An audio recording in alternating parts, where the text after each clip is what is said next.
Hello dear students, मैं जितेंद्र सिंह राजपूत आज एक बार फिर से हाजिर हूँ आपके सामने ऑप्टिक्स की क्लास को लेकर के। ऑप्टिक्स की क्लास के अंदर आज जो हमारा टॉपिक है वो है लेंस निर्मात्री सूत्र के अनुप्रयोग, applications of lens makers formula. जो हमारी पिछली क्लास थी, जो पिछला वीडियो था, उसमें हमने ये फॉर्मूला डिराइव किया था जो लेंस मेकर्स फॉर्मूला कहलाता है। ये फॉर्मूला लेंस की वक्रता, त्रिज्याओं और फोकस दूरी में संबंध नाम से भी जो है फेमस है। तो ये जो फॉर्मूला है ये लेंस बनाने में हेल्प करता है।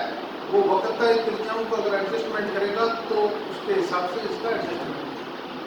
मगर हमारे पास में इस फॉर्मूले का बहुत ज्यादा उपयोग, सबसे पहला उपयोग जो यहाँ पर आपको समझने वाली बात है वो ये है कि अगर आप उस चीज को याद करोगे लेंस के लिए कि अगर हमारे पास में, मैंने एक उदाहरण बताया था कि जो लेंस है वो दो टाइप के होते हैं, एक तो उत्तल और एक अवतल।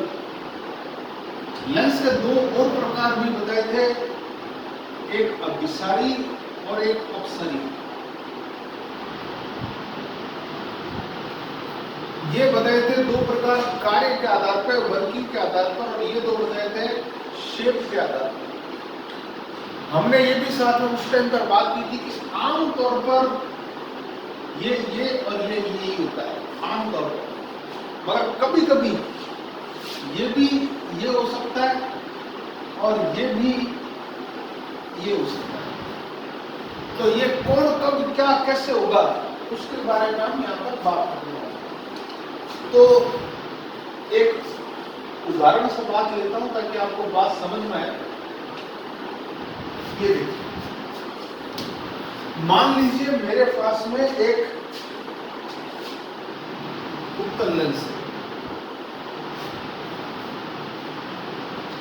अगर मैं इसका गोला और इसका गोला, फर्स्ट सतह का गोला ये है जिसकी त्रिज्या होगी R1। अगर लाइट इधर से आ रही है तब ये फर्स्ट सतह थी, तब ये R1 त्रिज्या थी और ये +2 मुख्य अक्ष के समांतर जो दूरियां नापी जाती है वो आपकी विपरीत दिशा में धनात्मक है। जो सेकंड सरफेस है ये बड़ी, उसका गोला ये है और उसकी अगर आप त्रिज्या निकालोगे R2 तो ये माइनस की होगी, ये दूरी विपरीत नापी जाएगी। इस कंडीशन में जो ये ब्रैकेट है 1/R1 माइनस 1/R2, R1 तो प्लस का है और R2 माइनस का है। जब भी आप न्यूमेरिकल में वैल्यू रखोगे तो ये ब्रैकेट वैल्यू हमेशा आपको कैसे देने वाला है, प्लस की देगा। तो फोकस दूरी प्लस की होगी कि माइनस की?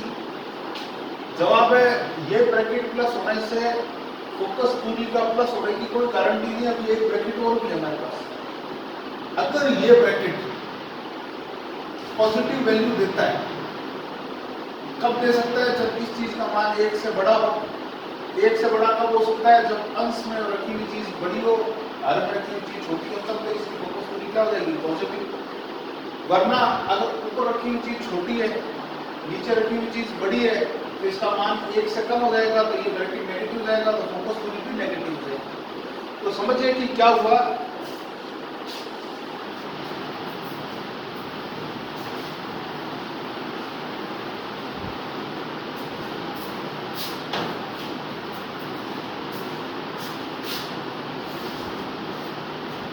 अगर एक उत्तल लेंस की बात करूं, कॉन्वेक्स लेंस की बात करूं, तो उसकी फोकस दूरी कब प्लस की होगी, कब पॉजिटिव होगी, कब धनात्मक होगी? उत्तल लेंस के लिए मैं बता चुका हूं कि 1/R1 माइनस 1/R2 जो है वो पॉजिटिव होता है। अब फोकस दूरी पॉजिटिव कब हो सकती है? एक ही शर्त पर हो सकती है, जब ये ब्रैकेट पॉजिटिव हो, मतलब ऊपर वाली अंश वाली चीज बड़ी हो, means new lens greater than new medium, तभी ये धनात्मक है। और अगर ऐसा हो रहा है तो जो उत्तल लेंस है वो अभिसारी लेंस बन जाएगा, कन्वर्जिंग लेंस बन जाएगा।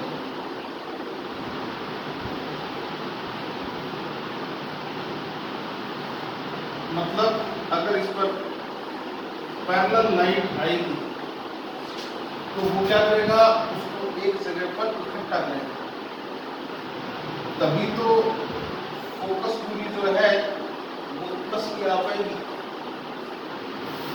अगर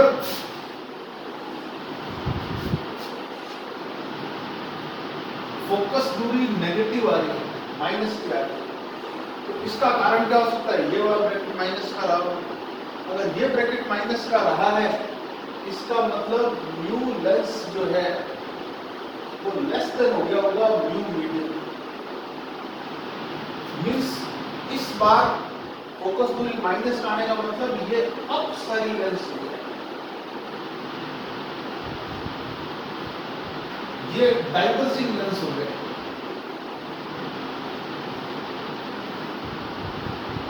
इस बार जब इस पर लाइट आएगी पैरेलल, तो ये उसको फैलाने वाला है इस तरीके से। तब क्या होगा, ये पीछे की तरफ बढ़ा करके आपको देखना पड़ेगा। तो जब आप फोकस दूरी इधर नापोगे तो वो माइनस की रहेगा पीछे। लास्ट और फाइनल उदाहरण, अगर हमारे पास में एक ऐसी कंडीशन भी आ सकती है जब ये दोनों बराबर हो जाए। पहले में लेंस जो है ज्यादा अपवर्तनांक का है, दूसरे में माध्यम ज्यादा अपवर्तनांक, ऐसा भी हो सकता है दोनों बराबर हो जाए। अगर म्यू लेंस और म्यू मीडियम बराबर हो जाए तो क्या होगा, उस सूत्र से देखोगे तो 1/f का मान 1 - 1 1/r1 - 1/r2 मतलब 0 आ जाएगा। मीन्स f का मान 1/0 या अनंत आ जाएगा। ये ना केवल अनंत आ गया, इसका मतलब ये कोई अपवर्तन नहीं करेगा, कोई अपवर्तन नहीं करेगा। ये लाइट के सामने जब पैरेलल लाइट आएगी तो ये एकदम सीधी निकल देगा, ये कोई अपवर्तन नहीं करेगा, नो रिफ्रैक्शन।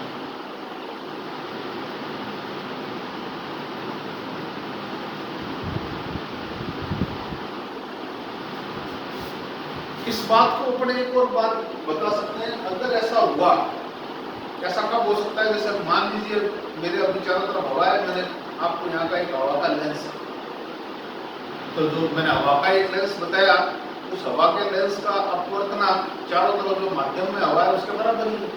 तो क्या ये लेंस आपको दिख रहा है? नहीं। ऐसा अपन ने पहले भी कंडीशन पढ़ी थी, अगर वस्तु का अपवर्तनांक माध्यम के अपवर्तनांक के बराबर हो जाता है तो वो गायब हो जाता है, अदृश्य हो जाता है, ये डिसअपीयर हो जाएगा, अदृश्य हो जाएगा। ऐसा उदाहरण मैं पहले भी बता चुका हूं, जैसे मेरे सामने रहा एक चश्मा जो है वो कांच का, चारों तरफ आगे पीछे हवा है, तो ये इसका एक उदाहरण है कि ये तो है कांच, दाएं बाएं है हवा। इसका उदाहरण कांच के अंदर, कंचे के अंदर या पेपर वेट के अंदर हवा का बुलबुला फंसा हुआ है, या पानी के अंदर हवा का बुलबुला है। तो यहाँ पर इसको अगर ज्यादा अच्छे शब्दों में बोलूं तो ये जो लेंस बना हुआ है ये है सघन। कांच मतलब सघन, हवा मतलब विरल। लेंस जो है वो तो कौन है? सघन। Lens is denser. और जो माध्यम है वो कौन है? विरल। जो मीडियम है वो कौन है? रेयर। सिमिलरली इसके अंदर क्या हो रखा है? इसमें जो लेंस है वो क्या हो रखा है? विरल। लेंस इज रेयर, जबकि जो माध्यम है वो कौन हो रखा है, सघन। जो मीडियम है वो कौन हो रखा है, डेंसर। एग्जाम्पल जरूर याद रखना, इसको तो एग्जाम्पल आपको ऑब्जर्व कर जाएंगे, इसका एग्जाम्पल जरूर याद रखना। पेपर वेट या पानी में हवा का बुलबुला,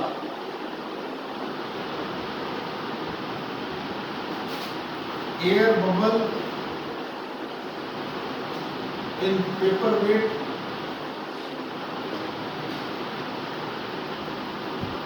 और वाटर।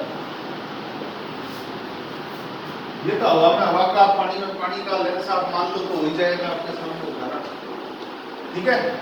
तो ये आपके सामने है, आप कॉपी में पहले हेडिंग डालेंगे आज इसको नोट करने के लिए। लेंस निर्माता सूत्र क्या होगा, लेंस निर्माता सूत्र एक बार जरूर दोबारा से लिखिए। इसमें एक फॉर्मूले को जितनी बार आप बार लिखोगे उतना ज्यादा आपको याद होता रहेगा। देन आप इसके अंदर जो है एक लाइन हमारी तरफ से लिखोगे,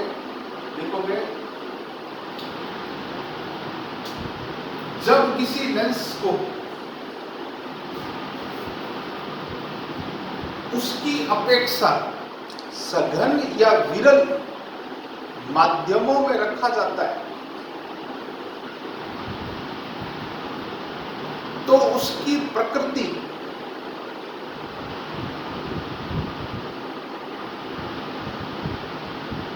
ब्रैकेट में अभिसारी या अपसारी परिवर्तित हो जाती है। When any lens is placed in rarer or denser medium comparative to it, then its property bracket में converging और diverging is changed। जो अब आप सामने देख रहे हो 3 डायग्राम, ये वकायदा आईआईटी के अंदर एक पैराग्राफ क्वेश्चन आया था जिसके अंदर 3 डायग्राम थे पैराग्राफ के अंदर और 3 ऑप्शन थे, A option this, B option this and C option this. इनके डायग्राम के अंदर की एक लेंस है, वो ऐसा कर रहा है लाइट के साथ में, तो बताओ उनकी जो रिफ्रैक्टिव इंडेक्स के लिए कौन सा रिलेशन सही है। ए बी सी के साथ में डी था, नन ऑफ दीज या ऑल ऑफ दीज। तो आपको ऑप्शन सिलेक्ट करना था इस डायग्राम में ये वाला, इस डायग्राम में ये वाला और इस डायग्राम में वो वाला। ये आपके सामने, आप इसको नोट कीजिए, पॉज करके वीडियो को आप नोट कर लीजिए। नेक्स्ट,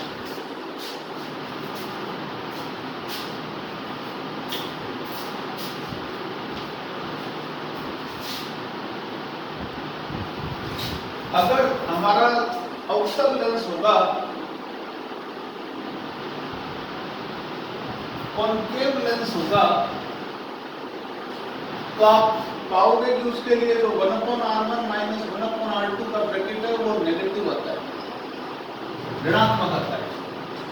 क्योंकि वो ऋणात्मक आता है तो ये माइनस का, तो जब ये प्लस का होगा तो फोकस पूरी माइनस के आ जाएगी, और जब ये माइनस का होगा तो इसके माइनस होने के कारण माइनस माइनस प्लस होगा तो फोकस भी प्लस पे आ जाएगी।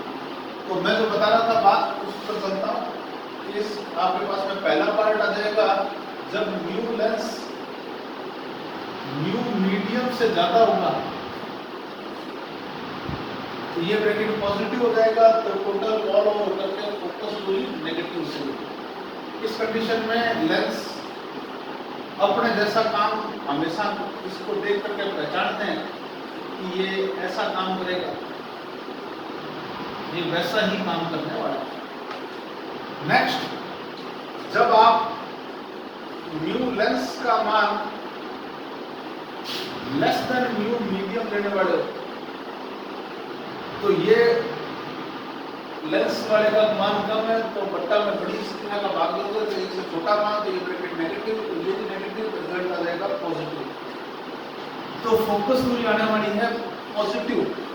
तो ये लेंस चाहे ऐसा है, मगर अब ये लाइट जब आएगी तो इस लाइट को ये कन्वर्स करने वाला है।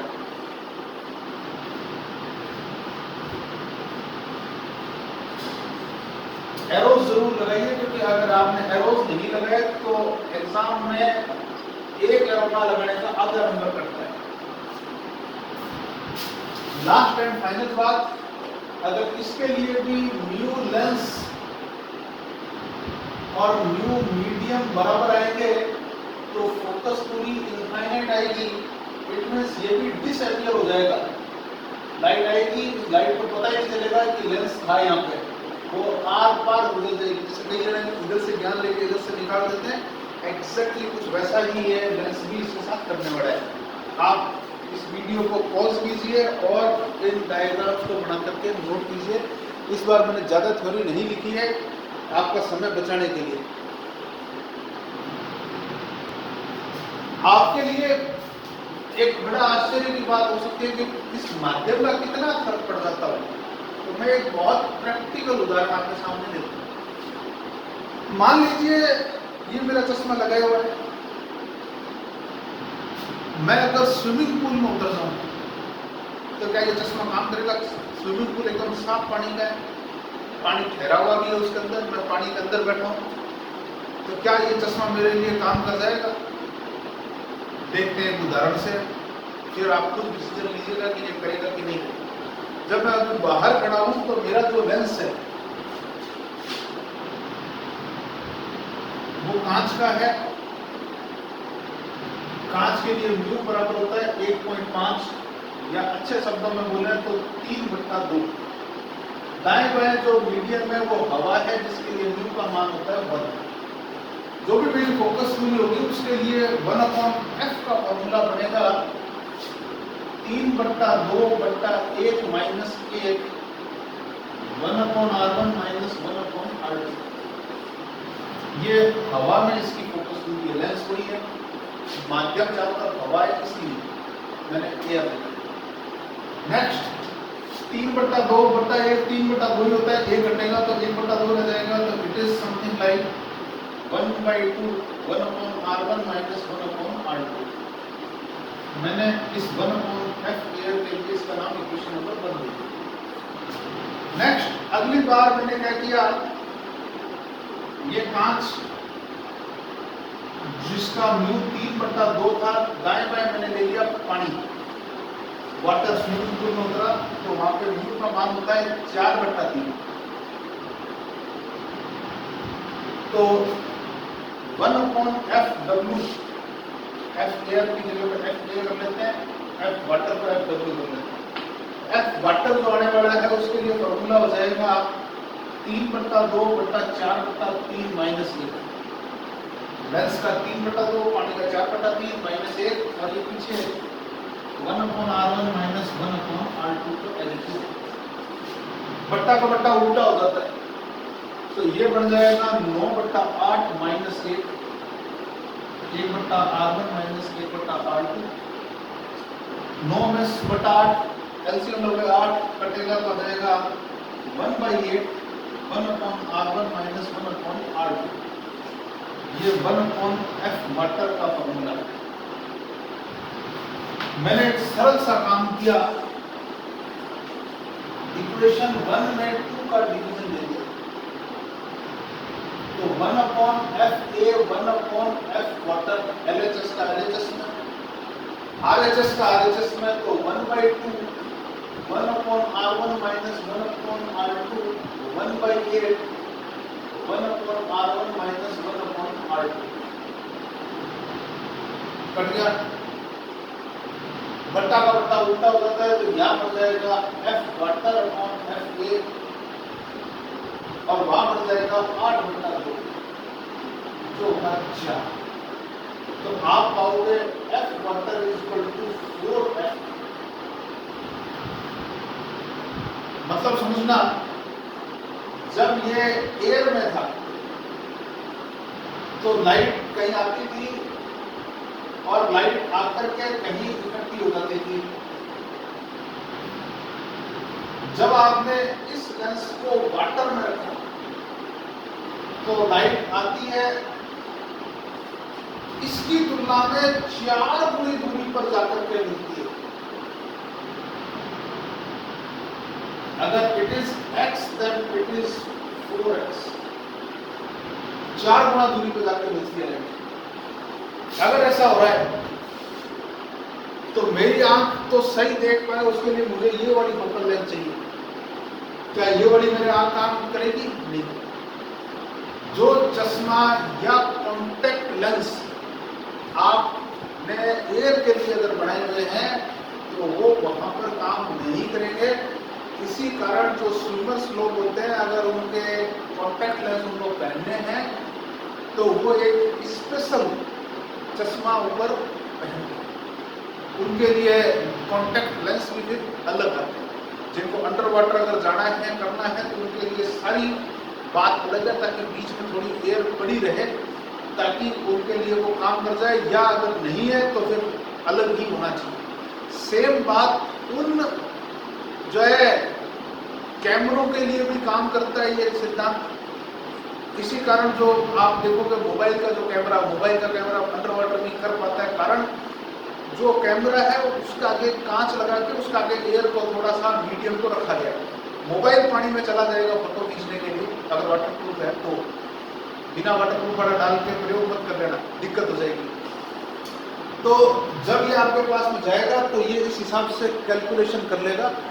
तो आपको इसके अंदर ये आपकी सेकंड प्रॉपर्टी है। पहली प्रॉपर्टी हम बता चुके थे, सेकंड प्रॉपर्टी आपको देखना है। जब किसी लेंस को वायु के स्थान पर पानी में रखा जाता है तो उसकी फोकस दूरी 4 गुनी हो जाती है। When any lens is placed inside water, then its focal length becomes 4 times। ये आपके सामने डायग्राम है, आप पॉज कीजिए और नोट कीजिए, मैथमेटिक्स और डायग्राम दोनों।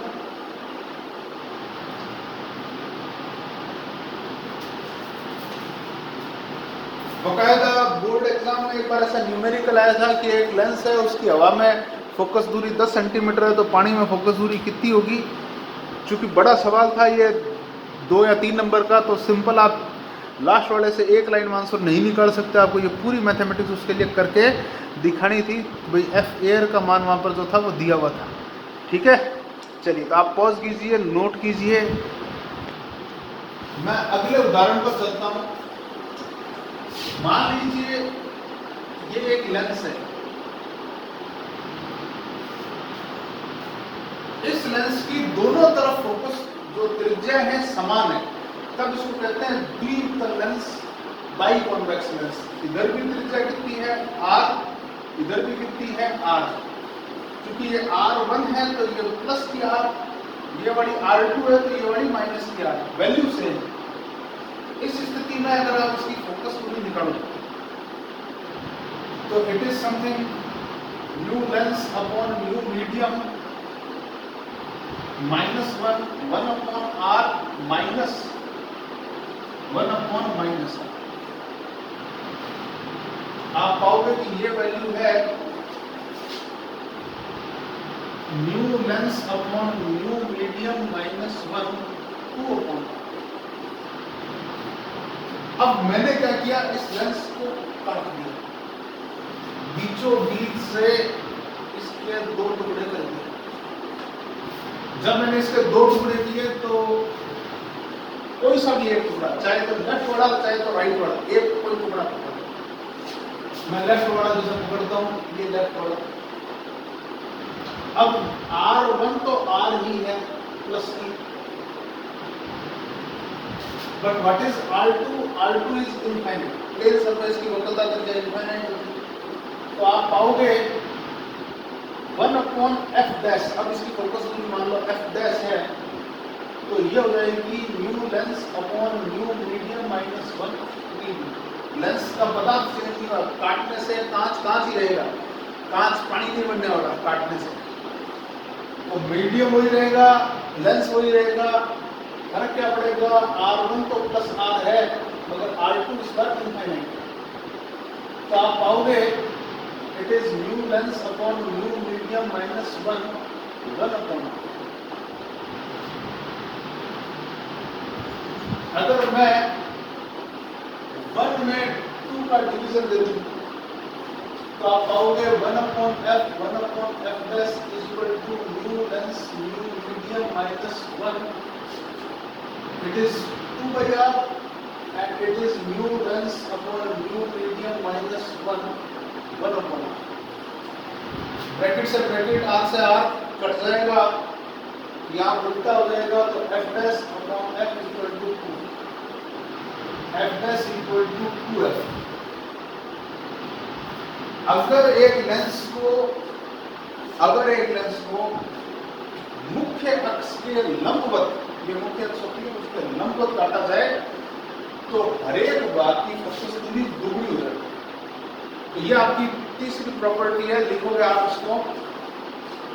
यदि किसी लेंस को मुख्य अक्ष के लंबवत काटा जाता है तो प्रत्येक भाग की फोकस दूरी दोगुनी हो जाती है।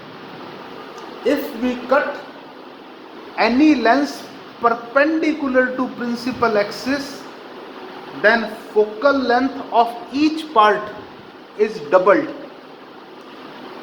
ये आपके पास में इसका प्रूफ है, नोट कीजिए। ये मेरे को बताने की आवश्यकता नहीं कि अगर मैं इधर वाला भाग लेता तो उसके लिए r1 इनफाइनाइट होता था, ये माइनस r रहता तो सॉल्व करके उसके लिए भी 1/r ही लगता। तो ये आपके सामने उदाहरण नोट कीजिए।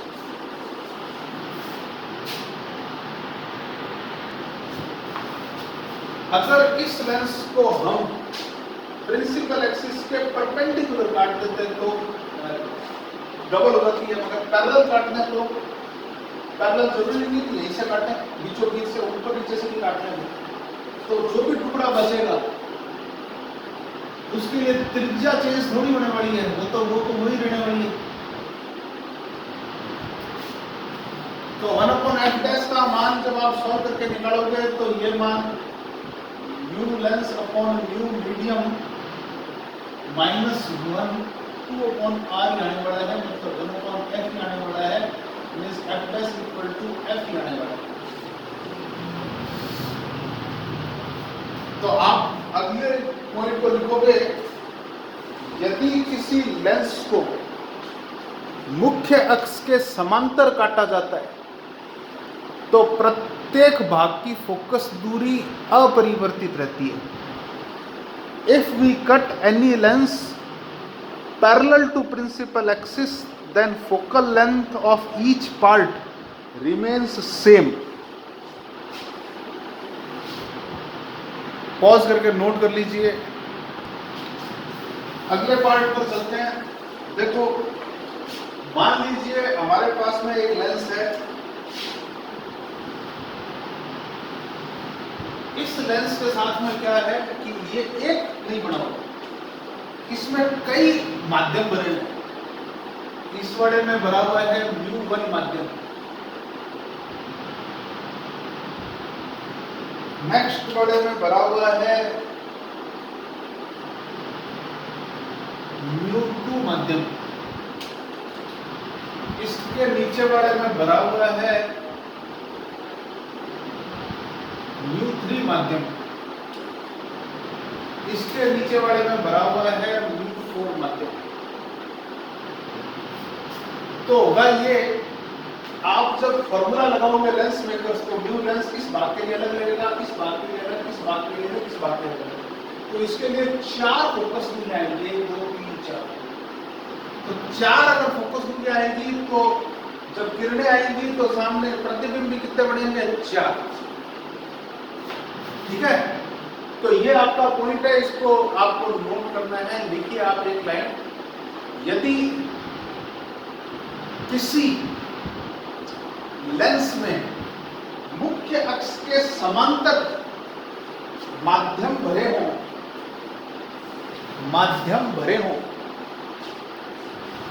तो प्रतिबिंबों की संख्या माध्यमों की संख्या के बराबर होती है। प्रतिबिंबों की संख्या माध्यमों की संख्या के बराबर होती है। If mediums are filled in a lens parallel to principal axis, then number of image is equal to number of mediums. और यहां पर नंबर ऑफ मीडियम्स कितने हैं? 4, तो आपका आंसर हो जाएगा 4। पॉज कीजिए और एग्जांपल को नोट कीजिए, एग्जांपल फर्स्ट चाहिए आपके लिए। एक और एग्जांपल पर ध्यान देना। मान लीजिए यहां पर वापस μ4 की जगह पर μ1 ही बराबर, तब इसकी और इसकी फोकस लेंथ तो बराबर ही आएगी, इसकी और इसकी इमेज एक ही जगह पर बनेगी। तो मीडियम वास्तविकता में 1 2 3 है, ये वापस रिपीट हो गया तो क्या है? मीडियम तो वही है, रिपीट हो गया तो भी कोई फर्क नहीं पड़ेगा, इट इज 3। तो ये आपका एग्जांपल नंबर 2 भी आपको नोट करना है। मीडियम सेम अगर नीचे की तरफ रिपीट हो जाता है या बीच में कहीं रिपीट हो जाता है तो नंबर ऑफ इमेज मीडियम को एक बार ही काउंट करना है, 2 बार 3 बार काउंट नहीं करना है, तब जितनी आता है उतने का बराबर है।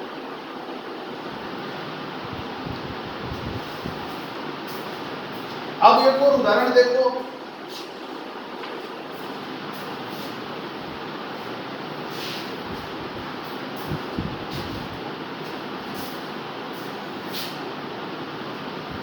ये हमारा लेंस है, हमने इसमें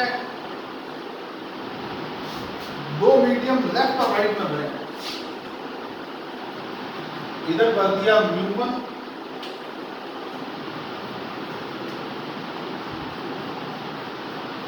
इधर भर दिया μ2।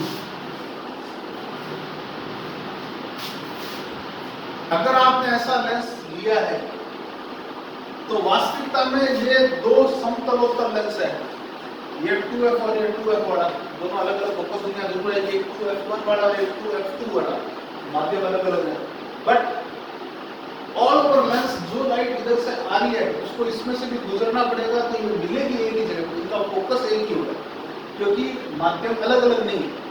हर एक माध्यम से लाइट अलग अलग नहीं जा सकती, पहले से तो जाएगी उसको दूसरे से जाना ही पड़ेगा। तो यहाँ पर नंबर ऑफ इमेज वही रहने वाली है जो होनी है, तो यहाँ पर नंबर ऑफ इमेज कितनी आने वाली है? 1 आने वाली है। तो आप 9 लिखोगे अगले पॉइंट से पहले। If mediums are filled in a lens perpendicular to principal axis, then number of image do not change. यदि माध्यम मुख्य अक्ष के लंबवत भरे हों तो प्रतिबिंबों की संख्या अपरिवर्तित रहती है। ये एग्जांपल पॉज करके नोट कीजिए। नेक्स्ट अगले उदाहरण पर चलता हूं। मान लीजिए इसमें ऐसा होता कि आधे में नीचे की तरफ μ1 भरा हुआ है और ऊपर की तरफ μ3 भरा हुआ है।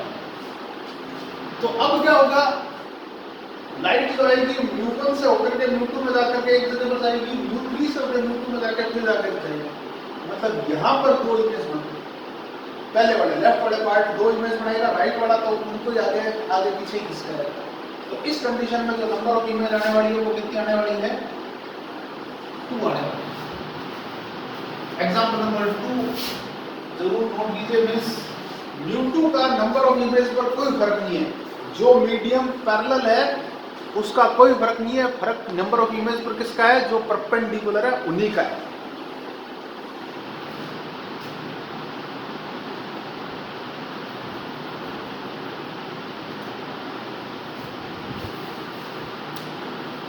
चलिए, तो आज की क्लास हमने आपके लिए बताई। लास्ट और फाइनल पॉइंट पर हम चलते हैं। इसके लेंस मेकर्स फॉर्मूले की लास्ट प्रॉपर्टी पर चलते हैं।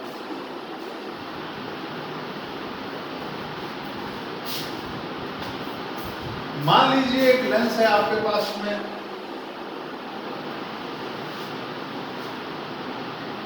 यहां से लाइट आ रही थी, सामने जाकर के मिल रही थी। आपने क्या किया? इसके कुछ भाग पर पेंट कर दिया। ब्लैक पेंट कर दिया ताकि लाइट जो इधर से आएगी ये तो आगे चली जाएगी, मगर ये आगे नहीं जाएगी। काली सतह जो होती है वो लाइट आगे नहीं जाने देती, तो क्या फर्क पड़ेगा। अगर आप ब्लैक पेंट कर दोगे तो नंबर ऑफ इमेज से तो कोई फर्क नहीं पड़ेगा, मगर इमेज की इंटेंसिटी कम हो जाएगी। इमेज थोड़ी धुंधली अस्पष्ट जिसको हम बोलते हैं ना, उसकी इंटेंसिटी कम हो जाएगी। जैसे इंटेंसिटी को अगर सरल शब्दों में समझाऊं तो मोबाइल की ब्राइटनेस आप कम ज्यादा करते हो ना, ये कम ब्राइटनेस की पड़ेगी, वो ज्यादा ब्राइटनेस की बढ़ेगी, बस ये फर्क रहेगा। तो आप लाइन लिखेंगे, लास्ट पॉइंट है ये अपना लेंस मेकर्स फार्मूला की प्रॉपर्टीज में, if some part of lens is painted with black color, then number of image or focal length do not change, but intensity of image decreases। यदि किसी lens के कुछ भाग पर काला रंग कर दिया जाए तो न तो प्रतिबिंबों की संख्या बदलती है और न ही फोकस दूरी बदलती है, केवल प्रतिबिंब की तीव्रता घट जाती है। तो आज के लिए इतना ही। इस क्लास में आपके लिए काफ़ी इंटरेस्टिंग बातें रही होंगी, ऐसा मैं उम्मीद करता हूँ। आप हमारे चैनल को ज़रूर लाइक और सब्सक्राइब कीजिए और अपने दोस्तों के साथ में शेयर कीजिए। आज के लिए आपको बाय, गुड नाइट।